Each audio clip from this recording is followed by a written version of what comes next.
मनीष शिशु जन्म हुए ताकू चेष्टा करी मनीष हवाकू पड़े। कौन बुझी पारले जन्म हुए पशुटा पशु जीवन सारा रहे पशु मरे पशु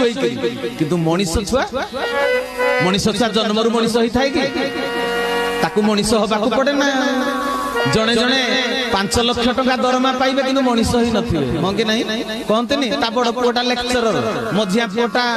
इंजीनियर सान पुओटा डॉक्टर तीनटा जाक कहि मनीष हेले कोनटा हला जे मनीष हेलेनी किरे भाई चंडी खोल को जीवो दो चप्पल दुकान को गले चप्पल मिले बोली हेटा चप्पल दुकान डाली चाउल मिलले हेटा राशन दुकान आ मनीष पणिया जा पाखरे थिबो से मनीष ना आ समस्त मनीष दुनिया जाक जत्ते को देखुचो डेली डेली हमरो जा संगे देखा होउजी सब जाक मनीष हां जे ता मां बापा को खाइबा को दउनो से मनीष जे भाई सहित शत्रुता करछि से मनीष जा पाखरे मनीष पणिया अछि से मनीष तेनो मनीष पणिया अर्जन करा जाय कोथिरु गुरु ज्ञान रु हरि हरि बोला। गुरु ज्ञान हासिल न कले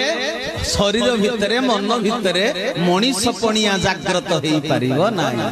आज सत्संग काई की करा जाउछ कि लोक को पचारिबो कि रे तू साइकिल रे बसिछु हां साइकिल रे बसिछु।